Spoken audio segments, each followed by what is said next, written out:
વડાપ્રધાન નરેન્દ્ર મોદી આજે ડીસામાં જાહેર સભા ગજવશે। ડીસાથી પીએમ મોદી ચૂંટણી પ્રચારનો પ્રારંભ કરશે।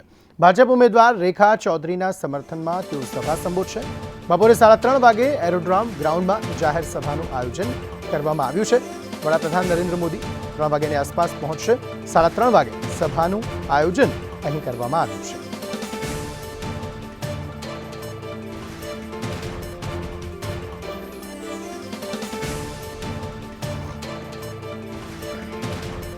પીએમ મોદી આજે ડીસામાં જાહેર સભાને સંબોધન કરવાના છે। ડીસાના ધારાસભ્ય પ્રવીણ માળીનું નિવેદન, આ ચૂંટણી જ્ઞાતિવાદ વર્સિસ રાષ્ટ્રવાદની છે।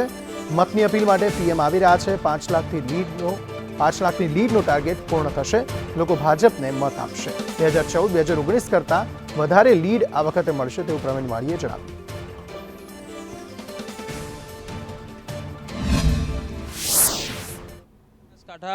આવવાના છે અને બનાસકાંઠા સાથે જ પાટણ લોકસભા માટે થઈ અને આજે તેઓ પ્રચાર કરશે। વાત કરીશું ડીસાના ધારાસભ્ય પ્રવીણ માળી સાથે। પ્રવીણભાઈ, આજે પીએમ પ્રચાર માટે આવવાના છે, કેટલી જનમેદની અહીં હાજર રહેશે, કેટલો ટાર્ગેટ છે, લક્ષ્ય કેટલો છે?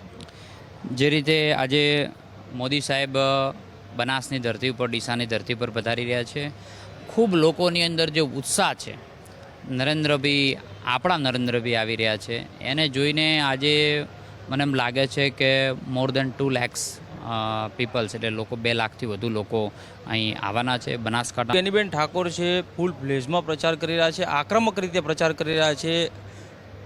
શું લાગે છે, કેટલી લીડની અપેક્ષા છે? બેન વર્સિસ બેનની લડાઈ નથી, આ જાતિવાદ વર્સિસ રાષ્ટ્રવાદની લડાઈ છે અને રાષ્ટ્રવાદના લોકો જીતશે એવો અમને સંપૂર્ણ ભરોસો છે।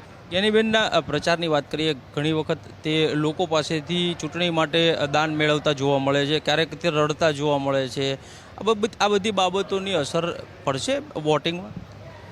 અગાઉ પણ મેં કીધું હતું કે એક આંસુ પાડીને મત માગે છે કોંગ્રેસના ઉમેદવારો, અને એક બાજુ જેને કરોડોના આંસુ લૂછ્યા છે એમના માટે મત માગી રહ્યા છે। નરેન્દ્રભાઈ કરોડો લોકોના આંસુ લૂછ્યા છે, છત આપવાનું કામ કર્યું છે, ખેડૂતોનો ઉદ્ધાર કરવાનું કામ કર્યું છે, મહિલા અને યુવાનો માટે કામ કર્યું છે। એટલે અમને પૂર્ણ ભરોસો છે કે જનમત જે છે એ નરેન્દ્રભાઈની સાથે છે। 62-65% વધુ મત ભારતીય જનતા પાર્ટીને મળ્યા છે। 2014નું ઇલેક્શન હોય તો જે મત મળ્યા એના કરતાં 2019માં મત વધુ મળેલા છે, અને આ 2024ની અંદર પણ મત વધુ જ મળવાના છે, એવો સૌ સમાજ સાથે છે। તો જે પ્રમાણે પ્રવીણ માળી છે તે કહી રહ્યા છે કે તમામ સમાજો છે તે ભાજપની સાથે છે અને આગામી ચૂંટણી દરમિયાન મતદારો જે છે તે ભાજપ તરફે રહેશે, અને આ મતદાન માટે થઈ અને પીએમ મોદી છે તે અહીંયા આવી રહ્યા છે અને લોકોને મત માટે અપીલ પણ કરવાના છે।